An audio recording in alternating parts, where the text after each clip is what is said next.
Okay, I'm just making sure that all of this is even going.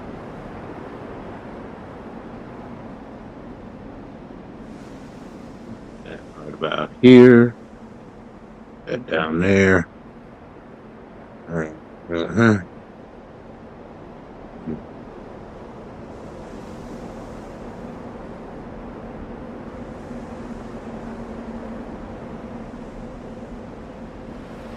I'm just trying to make sure all of this works.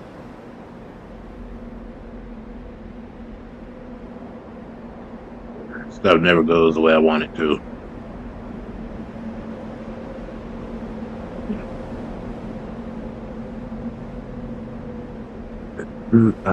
Step up in this place and I'll soon fly.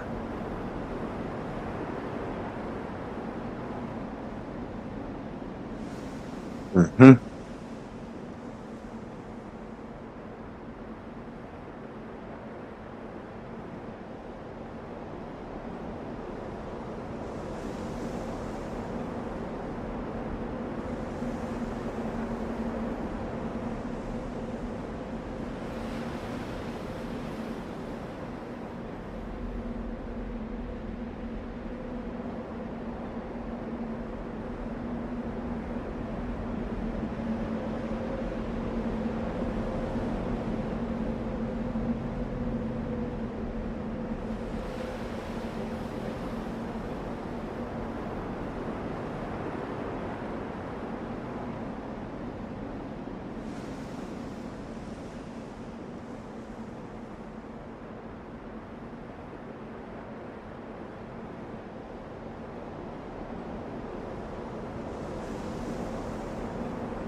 How you doing, Xander? Everything good?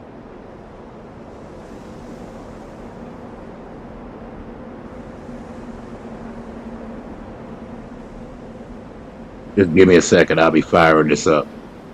I'm just making sure everything's set up because I am terrible at that.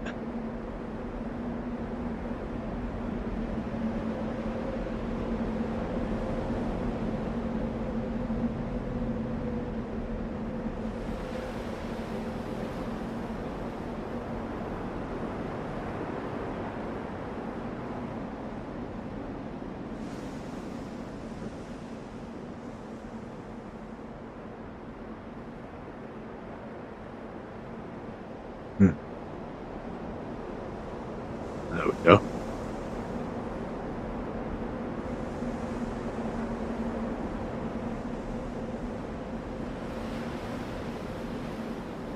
Yo, yo, yo. All right, I got everything set up, I think. Ain't nothing to it but to do it.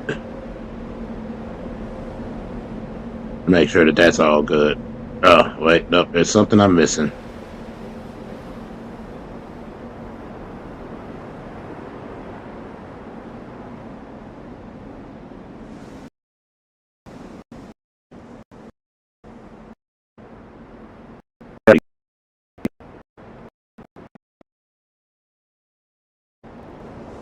Yeah, that was all backwards.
Get sure all of this stuff works.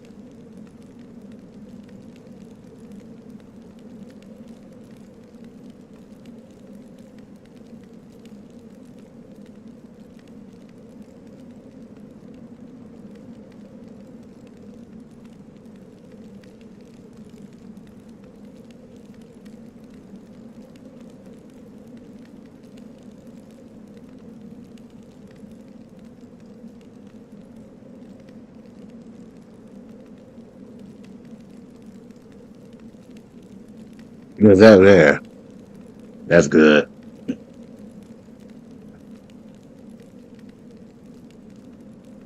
Nice.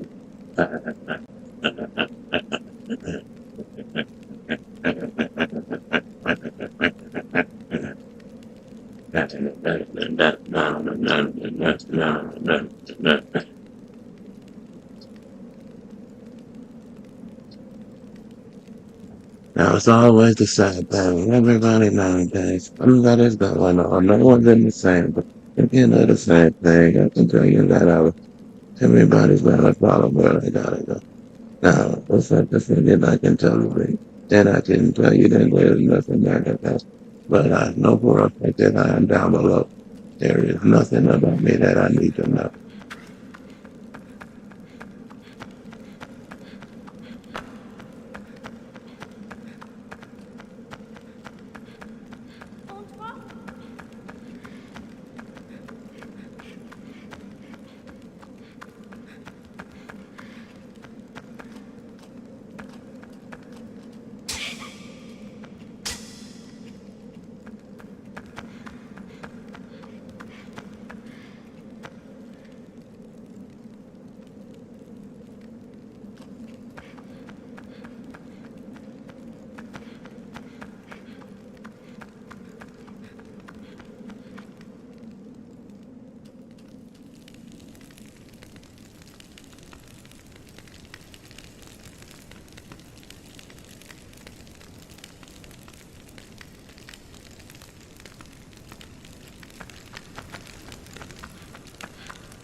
How you doing, Susanna? Good morning to you. I have not slept yet.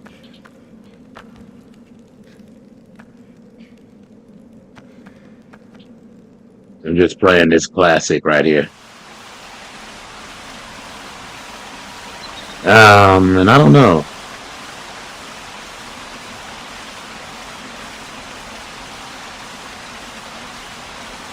I'm also trying to make sure all of this stuff works.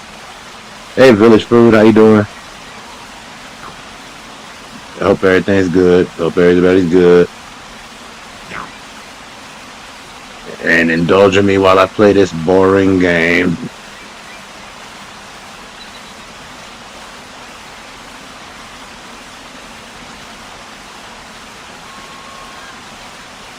Nah.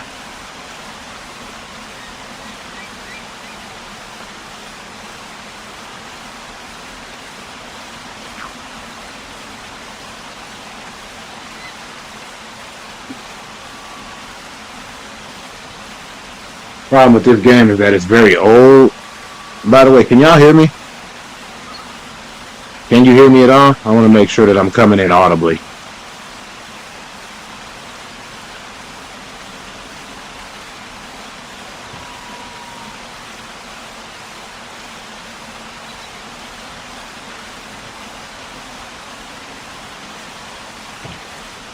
So this computer of mine is very slow.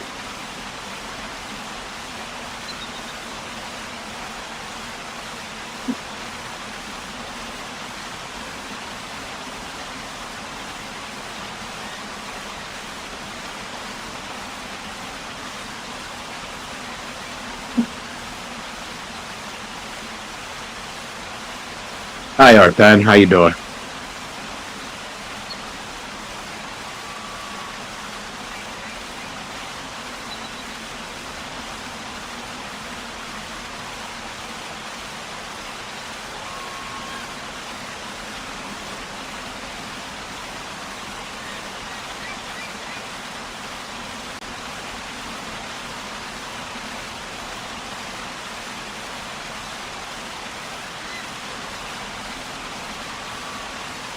Well, yeah.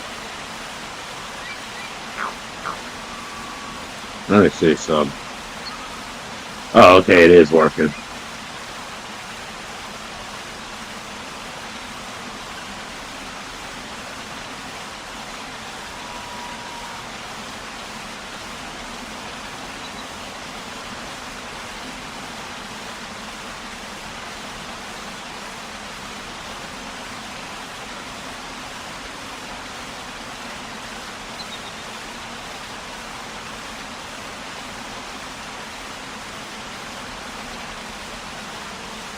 Cool. Now there's something that is going on that is happening, that is that's going on, it's this long, that just lasts long, but I don't know where I'm supposed to be. Told myself where I'm supposed to live, that reality game again is a fantasy. I can tell you that I'm not here for the noisy. I can be here for the harmful, but I don't know if I'm part of any army. I just know for a fact that I'm gone, bro. Not goodness. I can tell you that enough, that's goodness. But then again, it's always something that's good. I was thinking that they made from the hood. Where am I at?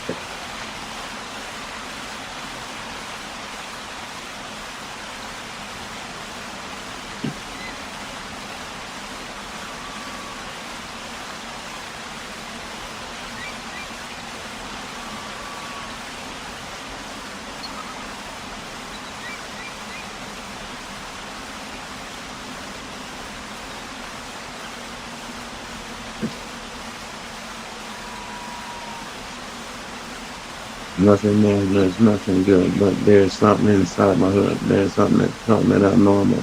None of that stuff, that's all. But I'm breaking down from where I'm at. I'm one to live to come to America. My goodness, that's the fact. I can tell you, and I can never relax doing something. Thank you, thank you. But I was making sure, yeah, as long as y'all can hear me. Sometimes I just wonder if it's audible or not, because, working with new software.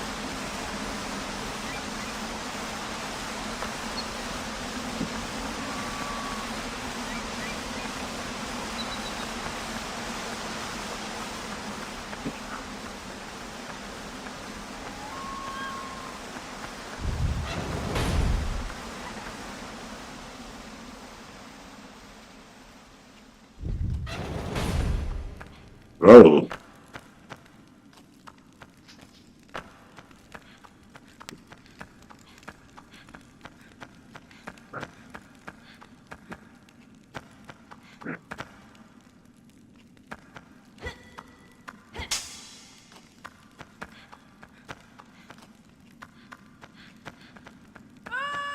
oh, she's still there. Good.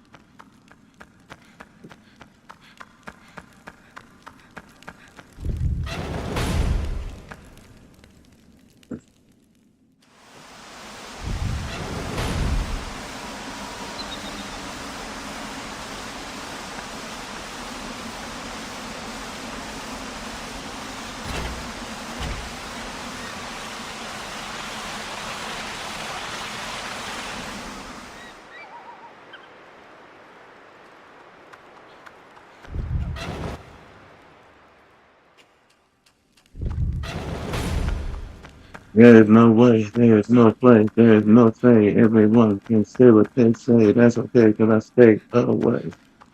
Where am I at? But then again, I'm staring off the bat and trying to figure out if I can be attacked by the people that taught me all the same respect. Kept it on point, but I kept it on there like a smoking that joint, but I never thought about it any kind of old way. Just thinking about it then, cause I said, okay. But there was never an end to any old friend. And then again, I'm never offended by any old damn. But then again, they never could quit or not to forget. And then none of it's so legit. Leave it off and told me that I'm cold. Tight told me that I'm cold, but I'm soft, but I'm just lost somewhere in the world. I'm just lost. Must be better than that for every favor I get. And I can tell you what I can get. Nobody ever quit. These camera angles be changing. Man, this guy got some sick beats. Let me make sure I'm still on here. I'm just messing around with it. I'm freestyling as I'm playing.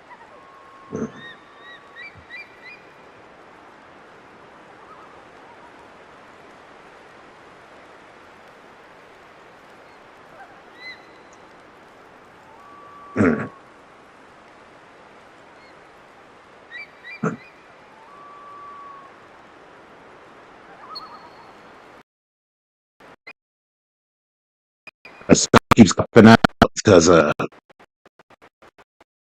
I said, I'm on an open computer, so I don't know if you can actually hear me.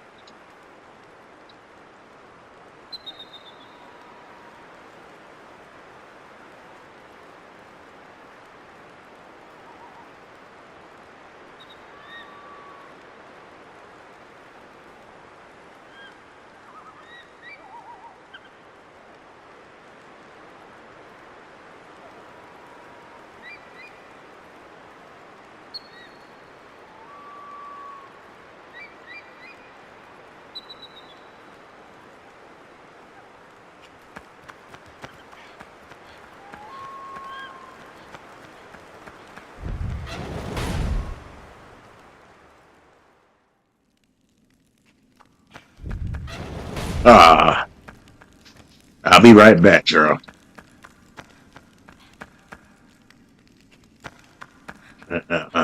Now I can tell you that I'm not here. That'd be something that's been stood. And then again, something that's feared, but clear to be adhered. Something to be respected, never to be feared. Okay. I keep it clear to some way, but I can tell you that it's never that okay. For what they say, it's always just a harmful every day. It's kind of a handful, but I can roll with another tool. Keep myself up like another tool, but I was useful for another person. Off the event, that was the quick, that was the end.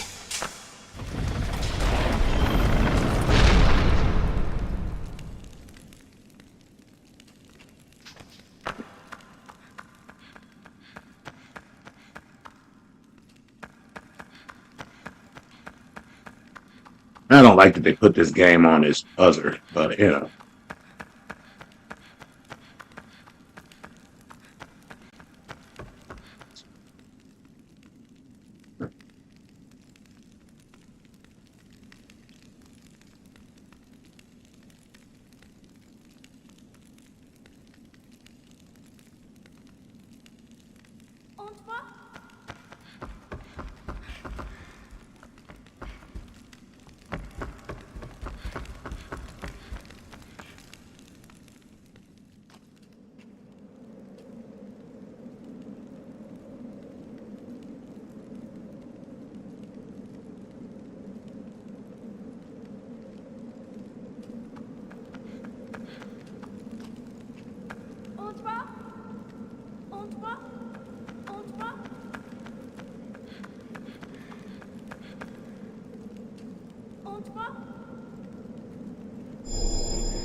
Okay, that's weird. I didn't know that was gonna happen.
Oh, no, no, no.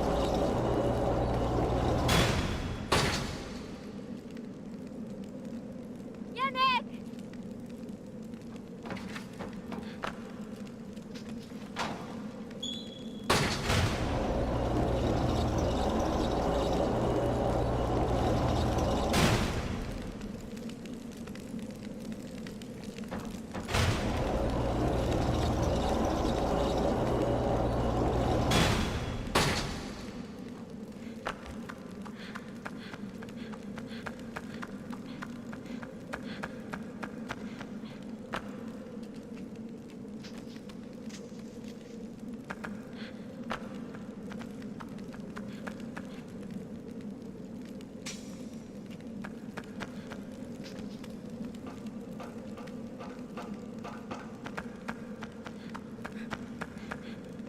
No.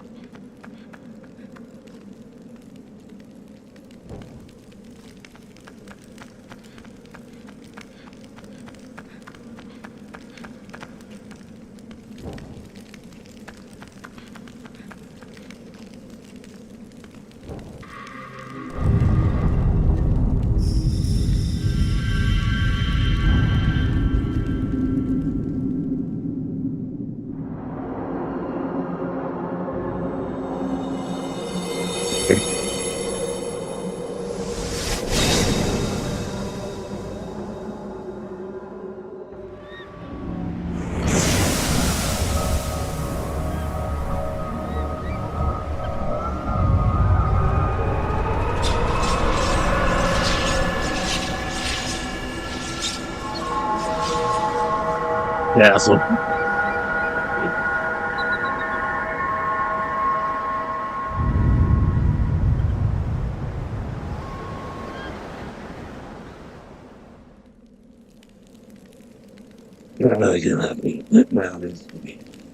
Honestly, there is no reality for me. I can tell you that I am lost, but I am lost and paid the cost, not like a boss.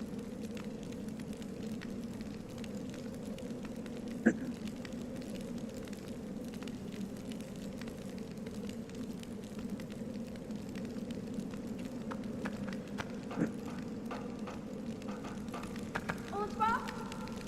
On se va?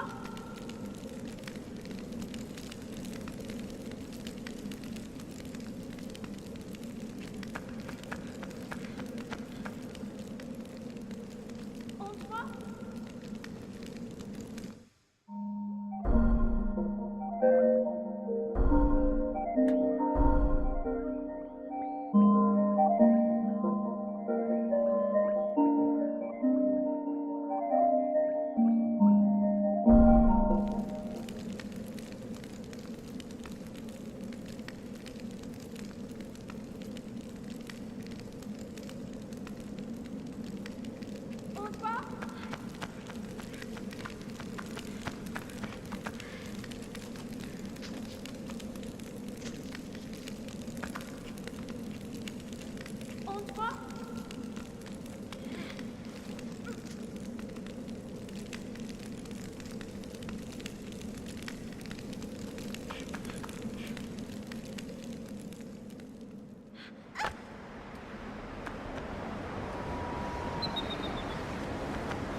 Sorry, I needed a second. Hey, what up, Gregory? I'm just here listening to beats at the lateness of the week, and thinking about absolutely nothing as I think some of that stuff has been up in the back, and again, I'm still gonna wonder if I'm gonna be the one to start up a sin. But it's just another attack off of the back, wondering if I am at where I'm supposed to be at. And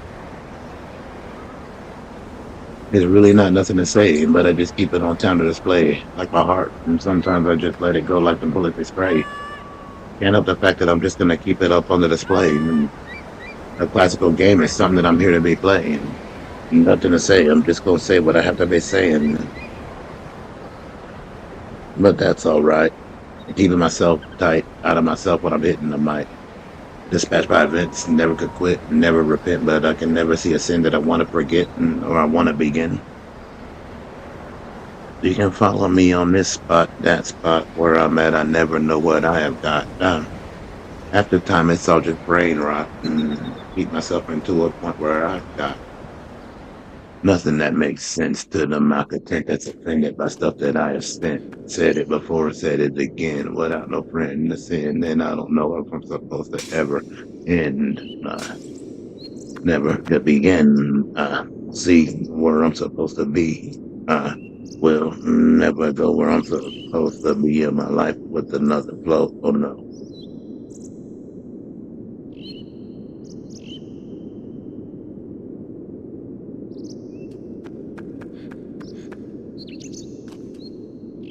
Playing these beats and thinking of things, and half of them is some of that dream, but some of it's lame, and some of them are saying it's kind of this thing, but I can toss a disdain for the person in games, but I never was looking for gains to begin. Still gonna be stopping with all of my sins. Don't know if I can repent of them, but know that I can be forgotten if I can be forgiven.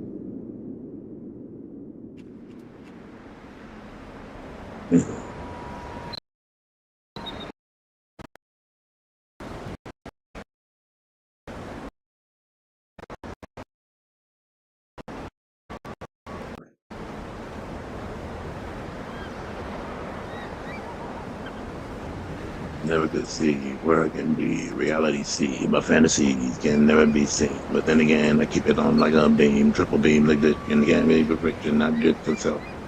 Friction. It's not a stutter. Then again, I'm just another butter that's gonna be a motherfucker. I never cannot even quit. But then again, I'm just stopping where I'm supposed to spit. And half of the stuff, half of this hell sent like I begin with sins that I can't friend and I can never become what I begin. I just know that I can't be on another end. Help me understand if I'm just a man that's always on this land. I can tell you that I'm a strange man, but I will never quit what I'm gonna say. And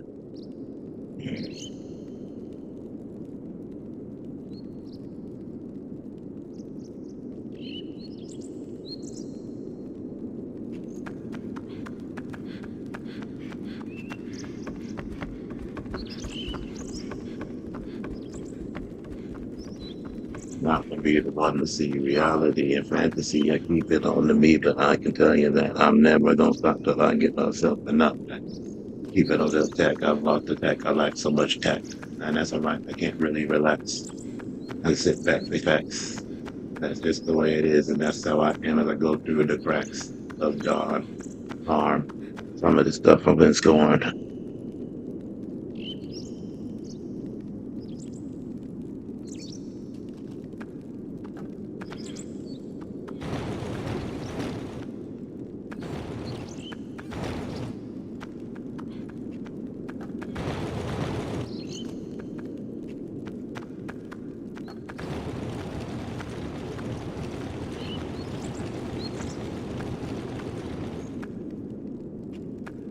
Uh,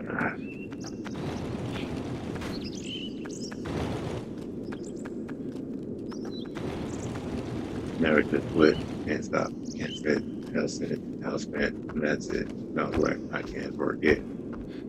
Getting myself and getting myself into a shelf, the harder self, I cannot. The fact that I'm always on hell down, that's the hell spell. My God, where am I at? Sometimes I'm on if I'm not looked at as a fraud when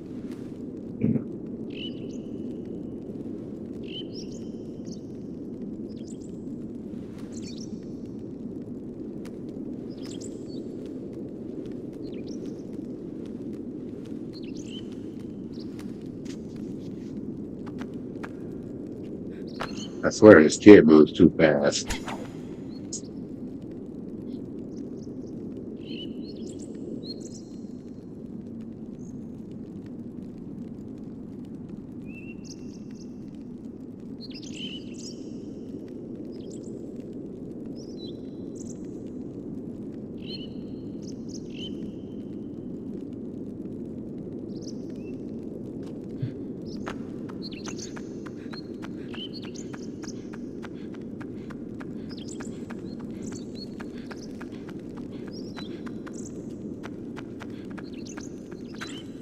SpongeBob?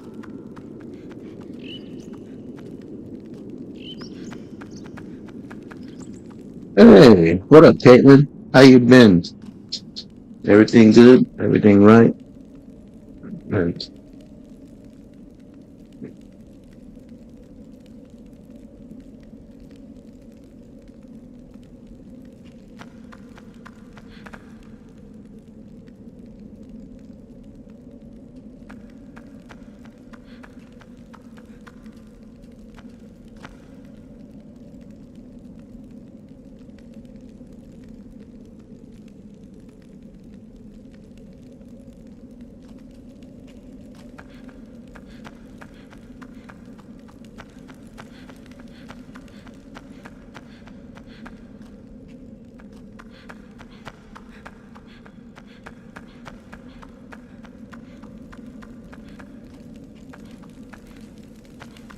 oh, you get so hard to see.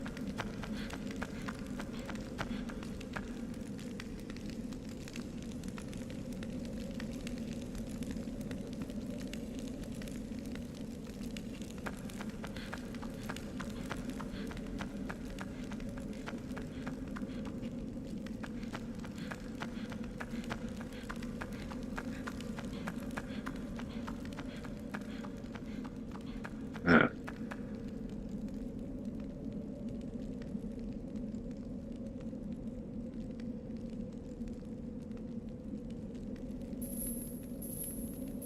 oh, wait, no.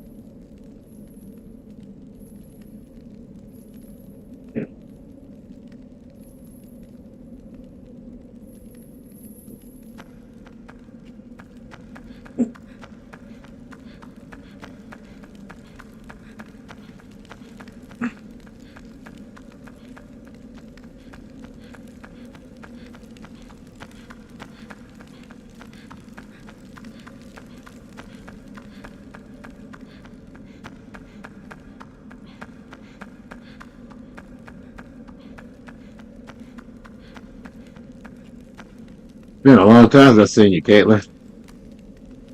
Been all right? SpongeBob?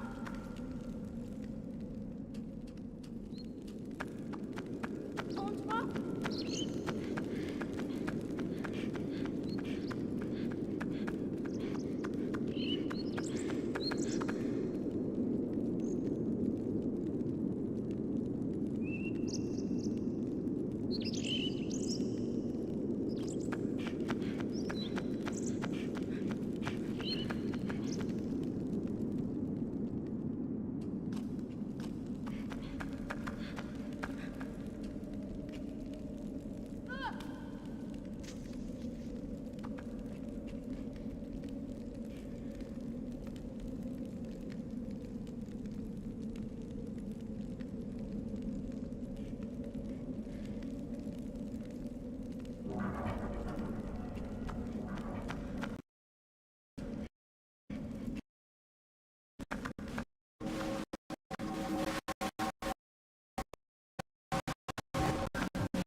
Yeah, that was horrible.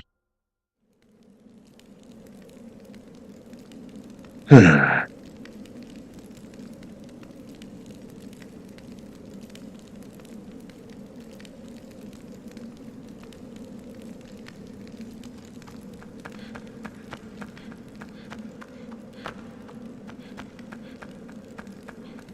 On va? On va?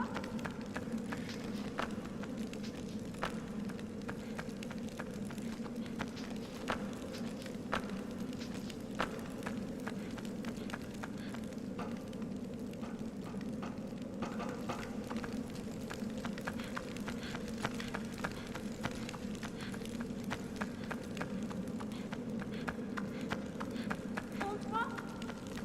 On va? I already did the bridge.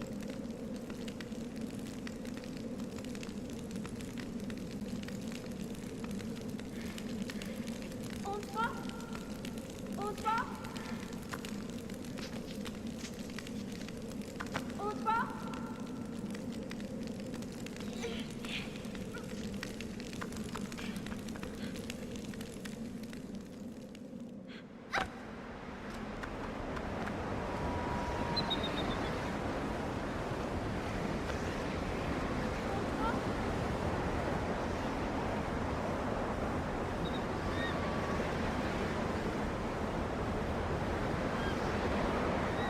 I haven't seen you in forever, Caitlin. You been okay?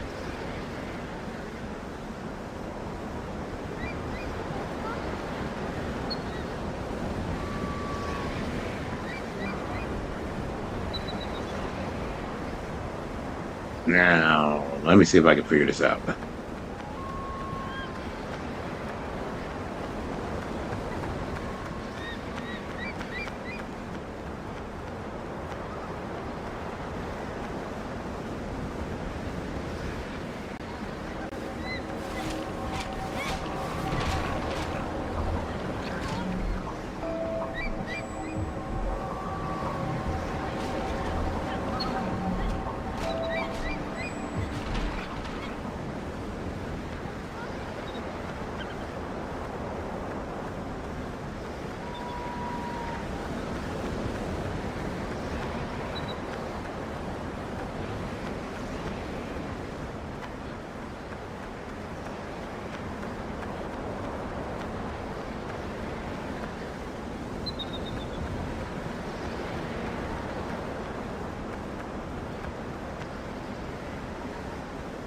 Who's playing that?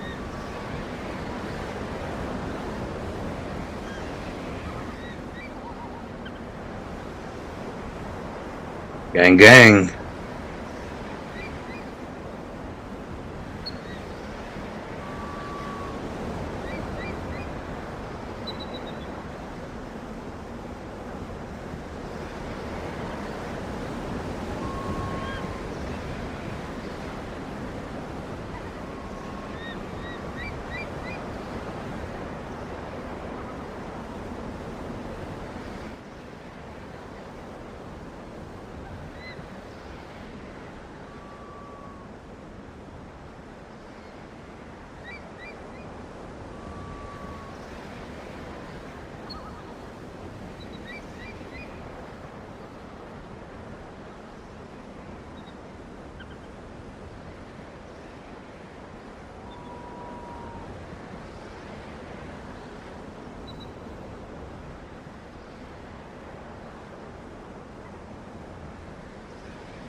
Of the portrait, bouncing off your ability to fly.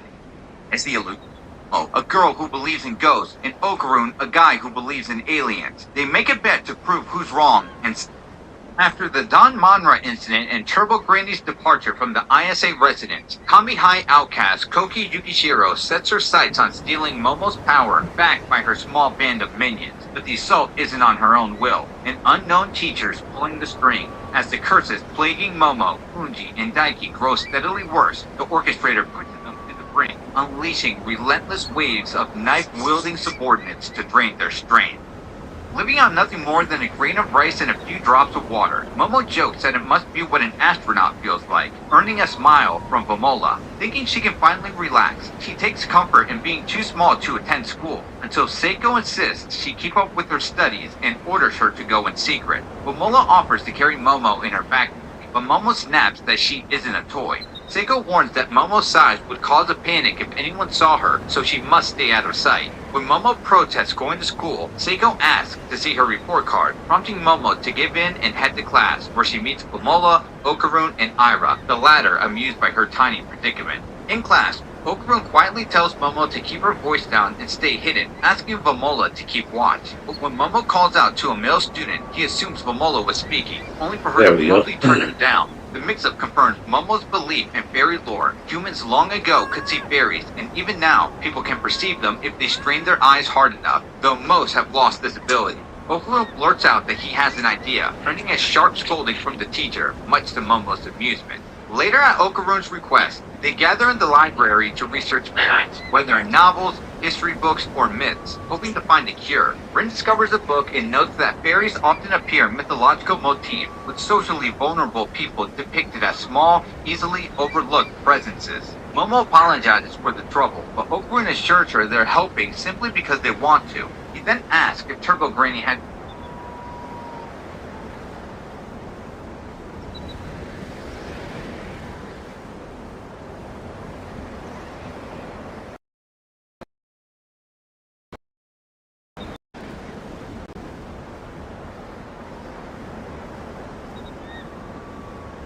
today's video, we are back to cover the largest and most significantly important arc in Gachiakuta so far.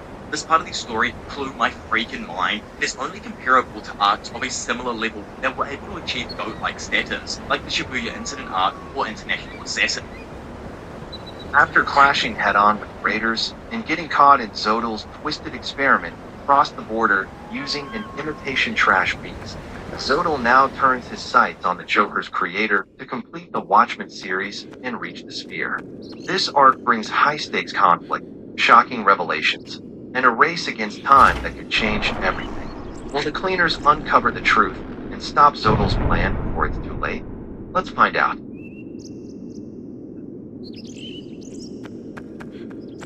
In the next scene, we shift to a town where the cleaners are passing through, and it seems like someone is waiting for them behind a pole. That person grinned, then suddenly jumped in front of their car as they got close.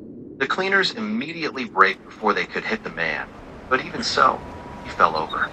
He then pretended his arm was broken and smashed to pieces, and accused the cleaners of reckless driving, demanding that they pay him. Injin asked why it had to be Zanka. The mayor told Remlin to explain, but she looked extremely nervous. Remlin said that before the cleaners left for Pinta, didn't they all ask for a spell to reduce damage from a big hit? That was exactly what she had drawn on everyone, so they could all receive the same effect. Injin admitted he wasn't sure about the ones who didn't take any hits. He pointed out that it definitely worked for them when they took damage. Rudo nodded in agreement.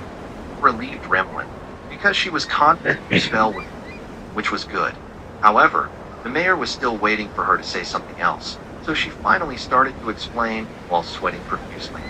We were shown a short flashback of the moment Remlin was drawing a spell on Zanka's back, and she seemed to come up with an idea, which made her smirk. The young spellcaster explained that while drawing on Zanka's back, she thought he looked like the most serious one among the cleaners, so she figured it would be funny to give him a weird spell.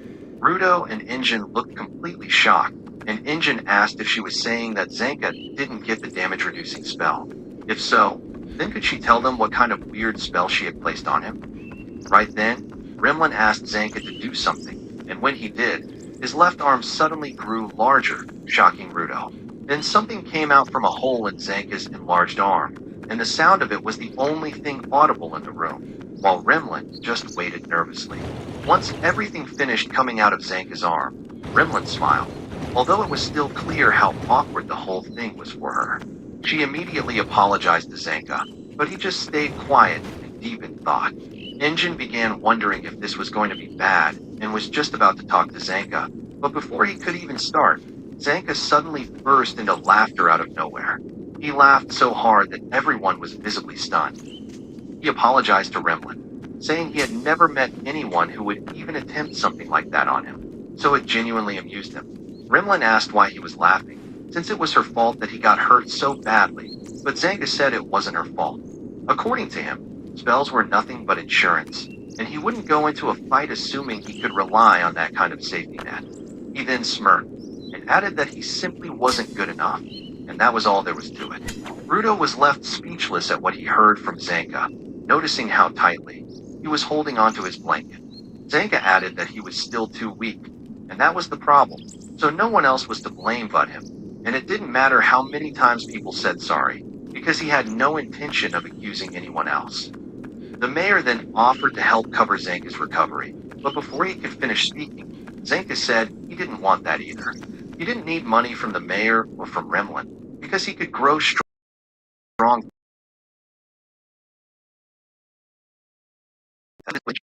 He was also happy with what he heard. Zanka was growing up. Then they all left the room to let Zanka rest, although it looked like someone had stayed behind, and it was Rudo, who Zanka then asked if he had something to say. Rudo stayed frozen in place, and Zanka asked if it was just pity, because if it was, he'd throw him out of the room, even if his stitches burst open. Rudo still said nothing, so Zanka said that it looked like Rudo isn't understanding him. So he repeated himself, saying he didn't fall so hard that he had to blame Remlin for his shortcomings. As he said that, Rudo realized something strange, that all the pity he had been feeling was gone. Zanka then said that if he had truly fought with all he had, but still ended up being worse than anyone else, then that meant something. The enemies had toyed with him the entire time, and he was completely and utterly useless, so the only thing he could do was get stronger, and that would make the problem disappear. He told Rudo to just watch because he means it. Rudo, meanwhile, was thinking that since he came from the sphere, he was probably the biggest cause of Zanka's problems, but Zanka wasn't blaming him or anyone else. As far as he was concerned, he now realized Anybody that he else? still had something Is to there learn no from one Zanka. else? And in that moment, Rudo suddenly wore a crazy smile on his face, surprising his teachers so much. Zanka asked what was with Rudo's facial contortions, and if he really thought he was just nothing. Rudo was caught off guard, asking why Zanka would say something like that, since he had just realized that he had misjudged him. But all Zanka got from that was the confirmation that Rudo had judged him. So he called him a condescending little snot, and said his brain was still stuck in the sphere. Rudo got angry and took back the flowers he had brought Zanka, who asked why someone would even give flowers to an invalid like him, and what the purpose of that was supposed to be. And with that, August playfully sang out, saying the two of them were such good friends. In the next scene, Injin gave Zanka the get-well gifts they had bought for him, and he said that some of the items were picked by Follow and Delman, while the others came from the rest of the cleaners with their thoughts and prayers. Zanka thanked Injin for it, saying it would help, but deep inside, he still could not believe that Injin personally went out of his way just to bring him get-well gifts, which made him say he might die from gratitude. All in all, he was pleased about it, and Injin told him that apparently, Rudo's thinking was that he wanted them alive and having fun, and that he would achieve his revenge while living his best life. Zanka glanced at Injin, and gripped the get-well gifts tighter, wondering if the prodigy really didn't get it. He said he already made it clear that they were risking their lives, so did Rudo really want to mix revenge and fun under the same roof? And he added that the kid was getting way too greedy. He went on to say that whether things were good or bad for Rudo, he understood they hadn't made it across the border. Injin answered indirectly, saying they were still there, and that the situation had gotten messy, but either way, the raiders didn't manage getting rid of them.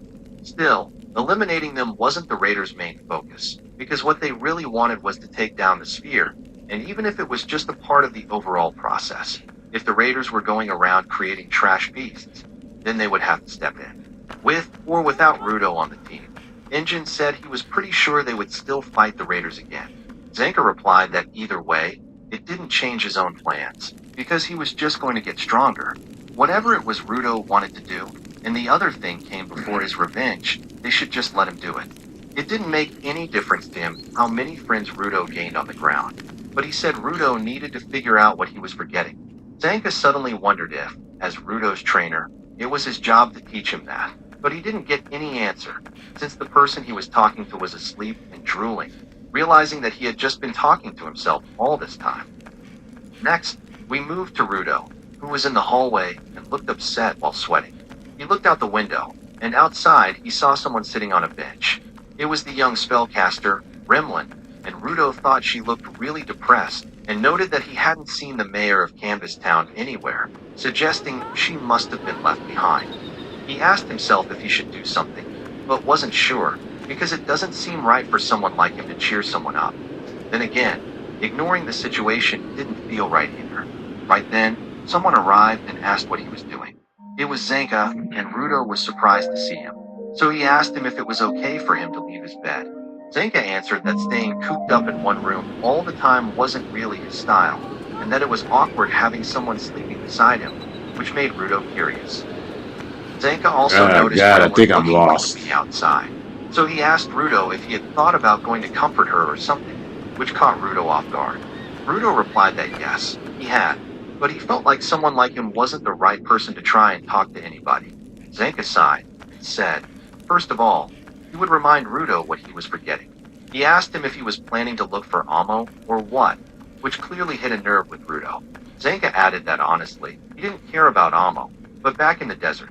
It seemed like Rudo had a moment with her, and he even went ballistic on the raiders trying to find out if she was okay. He then asked if Rudo had thought about what he would do after that, but it looked like Rudo couldn't find the right words. Zanka clarified that he wasn't saying finding Amo should be the priority, and he understood that maybe Rudo just didn't know how to reach out yet. Then, he pointed to the window, referring to Remlin, and told Rudo to learn. He told him to stop moping around thinking about how he couldn't do it, and if he wanted to help Remlin, then just help her. If he didn't know how, there were plenty of examples he could follow from the cleaners, like Rio, Engine, and Gris. That led to a moment of understanding between them, and as Zanka was walking away, he said Rudo probably couldn't find Amo alone, so he'd help with the search, but Rudo should talk to Remlin first, and if he keeps getting experience there, maybe one day he would be able to have fun with everyone. Rudo finally understood what Zanka meant, and a determined look appeared on his face as he told his trainer he'd try, and thanked him. As Rudo walked off, Zanka thought to himself that he hadn't meant to say that much. He said it wasn't his business if revenge was the main thing Rudo wanted from life, but if he was going to get obsessed with just that and nothing else, then it would be a waste. While saying that, he remembered the flowers Rudo gave him. Then, we moved outside the cleaner's headquarters, near the basketball court, where Remlin was sadly swinging her feet. She was even teary-eyed, and she noticed that Rudo had arrived. Rudo had a very serious expression and was carrying a pen and paper, and he suddenly shouted that he had never drawn a real picture in his life. Remlin looked a bit clueless, and Rudo added that he had no idea how Remlin felt or what to say to her. So instead they were going to talk about drawing.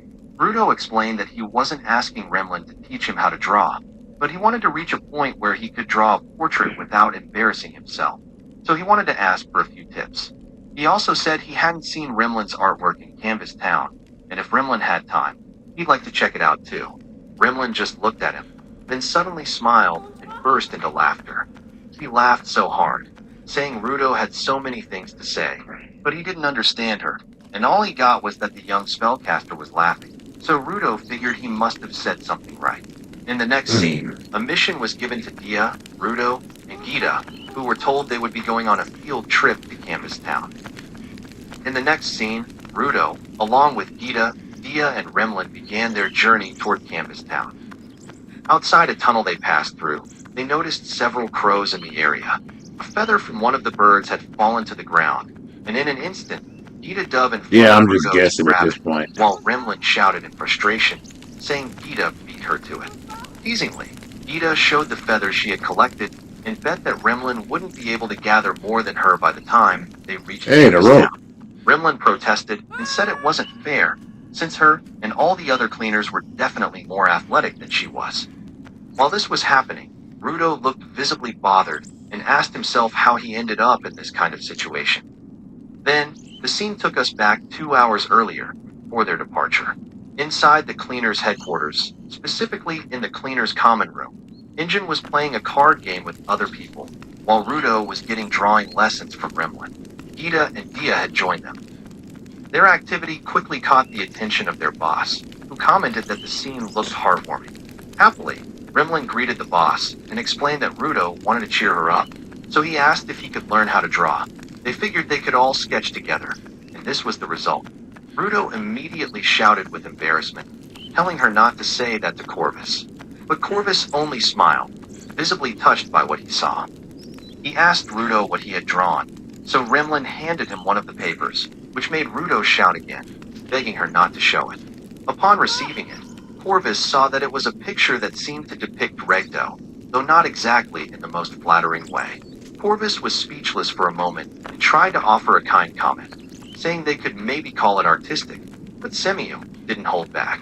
She said that while Rudo was good at recycling and reusing, he definitely had no power when it came to creating.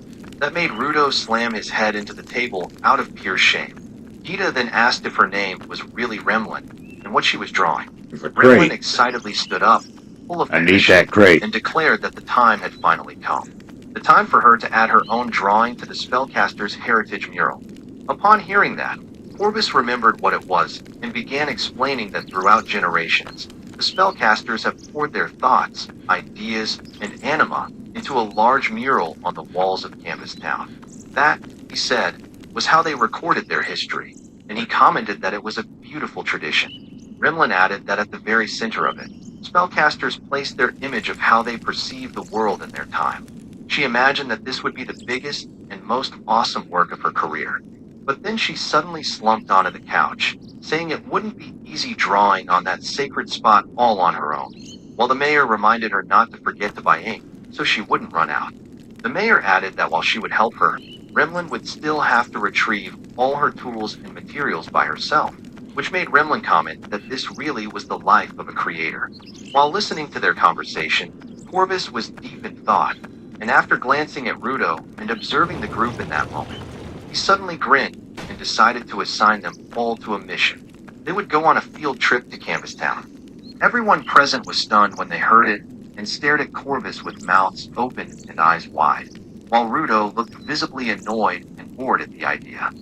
Injun then asked if that meant they'd be going on a walk, to which Corvus told him to relax. He wasn't included. Only the 4 kids would be given this mission, which surprised Semiu. She tried to reason with him, asking if he had forgotten that they had just been attacked by raiders. She exclaimed that it would already be risky enough if he were sending adults on this trip, and now he wanted to send only kids? She questioned how reckless he could be, but Semiu's protest was cut off when Corvus immediately replied that the kids would be just fine. Even without adult supervision, these kids were tough. Besides, he added, the oldest member of their group would keep them safe. He then looked at Rudo and asked if he was right, which made Rudo feel pressured. Corvus also pointed out that a field trip is just a synonym for training that would help him grow, so he told him not to rush and just enjoy the trip. After that, we returned to the present, where Rudo is deep in thought about what he heard earlier, that helping Remlin was basically just an excuse, and he was really there for training. He glanced over at Dia, Gita, and Remlin with a serious and intense expression, and began to feel a strong sense of responsibility, telling himself that he was the oldest among them now, and it was his mission to protect his companions. He released the tension he was feeling and shouted that he was ready for any bad guys who would try to attack them, while Remlin casually walked ahead and commented that the place sells beautiful ink. At the top of one of the buildings, it turns out that Injun and Brat were secretly following the kids group to watch over them. Brat asked if it was really a good idea to send just the kids, and Injun told him not to worry too much. They had permission to step in if anything went wrong, and besides, those kids actually did more to help defeat the giant trash beast than they did. So, he said, they'd be fine. Still, Brat couldn't relax, and he remembered Bundu's asking him earlier who their boss Arca Corvus really was. He now wondered what their boss was thinking, sending kids off on their own in a time like this. It almost seemed like he was using Rudo as bait to lure the raiders out of hiding. Even though it wasn't obvious, Injun also began to think after hearing that. He eventually commented that their enemies wouldn't be dense enough to fall for something like a sign under a box that says, "Help yourself," and just take the bait. If they were that stupid, they wouldn't be bandits at all. However, when he turned to one side, he noticed something or someone. He couldn't believe who he was seeing. While that was happening, we briefly returned to their headquarters, where Simeon noticed Corvus brushing off his clothes and fixing his appearance. She noticed he was putting a lot of effort into his look, so she asked if something special was happening today. He simply replied that he had a feeling some very refined guests might be ringing their doorbell soon. Right after that, we saw a hand reaching toward the doorbell, and suddenly their security guy screamed, startling Semiyu. He repeatedly called out to her, so she asked him why he was yelling and if something was wrong with security. He stammered as he answered, saying a specific group of people had just shown up on their doorstep in a terrified tone. He commented that he always knew this day would come, and at last, those people had turned their attention to them. The antithesis of them trash, beast-fighting cleaners. The guardians who maintain order on the ground by keeping humans in line. The condemners of criminals. He added that it looked like those people had figured out that the cleaners were harboring a living Spiriite. As this was happening, we saw Injun and Brock briefly again, now staring at the person they had just noticed on a nearby rooftop, which was slightly lower than theirs. Then, we returned again to the headquarters, where, outside the building, a menacing-looking woman seriously introduced herself and her companions as the Hell Guard and said they wanted to ask the cleaners a few questions. Meanwhile, back on Injun's side, it turns out the person they had seen was Fu, who had also been secretly watching over Rudo and the others, prompting Injun to comment that it seemed one of them was as stupid as the scenario he was just describing. Orvis finally allowed the Hell Guards to enter and led them into a room for a face-to-face, serious discussion, with each leader flanked by their respective adjutants. In Semiyu's mind, she realized that Corvus must have expected the Hell Guards to show up, which is why he sent the kids, or rather, Rudo, away from danger. He knew they would contact and meet with the Hell Guards. After a moment of silence, the Hell Guard leader commented on how awfully rough the weather had been lately. There was something about the first major trash storm they had experienced in 6 years. Corvus explained that the skies here on the ground are never truly clear, but seeing trash flying around constantly is indeed unpleasant. He added that still, the only thing humans can do is face it. He said that if this was the will of something greater than them, then resisting it would be inexcusable, which the Hell Guard leader seriously agreed with, stating she couldn't agree more. As she laid some documents on the table, she explained that a trash beast large enough to cover an entire city had appeared. Neighboring I'll be towns right had back. suffered damage because of it. She added that the damage caused by the trash storm was negligible. The real problem was the steady stream of reports about individuals being injured by falling debris from the trash beast. She pointed out that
that Oh, suddenly this staircase. She raced to the bird. Her gaze locked scarcely on Reed. She called out, "Great burning flames." In the next scene, Susan was shown. Two figures were seen looking out from their window. A father and a child. The child asked his dad if a harsh storm was coming their way. The father gently corrected him that it was a trash storm. He told him not to worry. Even if it reached them, they were protected by a massive outer wall surrounding them. However, mid-conversation, an enormous trash suddenly appeared right outside the window. They crashed down directly into their home. The child couldn't help but cry in fear, and the father was alarmed that the trash inside. He stood by the window, watching the sky, anxious about what might happen to the city, especially close to the city. Back inside, the electricity began crackling. Pluto took concern upon noticing. The power kept surging strong. Zodal simply observed, while Nerday showed her formidable. She hovered in air, the bruises from Pluto's earlier attack still missed one. Pluto stared and questioned what was happening.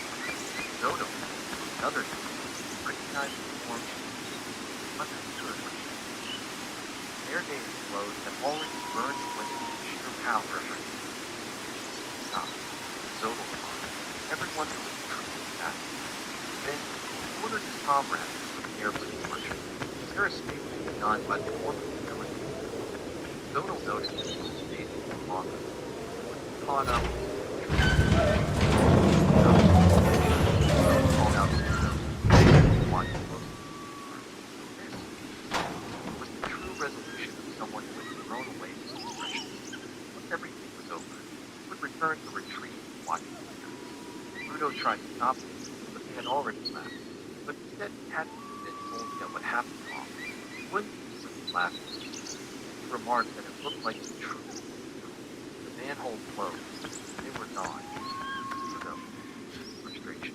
The only ones left behind was Nerday. While still in the area, flashbacks played in Nerday's mind. She remembered the moment she first met Zodal and went to visit her at home. Returning to the present, she told herself that it was fine. Right now, she's just a pawn. So with her hair, she would devote everything she had to it. Still level, Nerday unleashed overwhelming power, threatened to burn them all, not to the ground. The cleaners threw conditions over her head.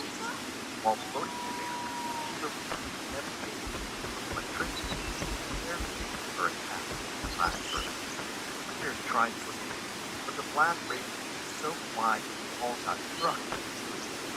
There was nothing to do. So these words her. Nerday managed to direct hit on everyone's right. However, since she wasn't spared, her treasured, well-maintained hair was scorched. She couldn't hold back her tears for the day. Meanwhile, someone could be heard crying uncontrollably, with tears flooding. He couldn't hold back the frustration that he had been left behind. It was utterly devastated, powerless. He cried about how he couldn't speak, which is why his comrades left him behind. Who questioned why they won't just tell him what to do. He spoke to himself while slumped in a tunnel, overwhelmed by regret. There was nothing left he could do. Compared to the yes. Zodal would never choose to rely on who could have said this. He laid flat on the ground, hiding out. Thinking on into that cruel world. As he sobbed, he mumbled about missing the life. Well, that was another hour and some change. Lay helpless. I'm glad that went through the way it was supposed to. Then looked up in shock. The voice said he had enough. There was nothing about it. He called him a competent, cursed at him. Then stood up and addressed the figure as master. The voice told him to swap out, would take over. If they had truly been abandoned, then they would just escape instead. He was right.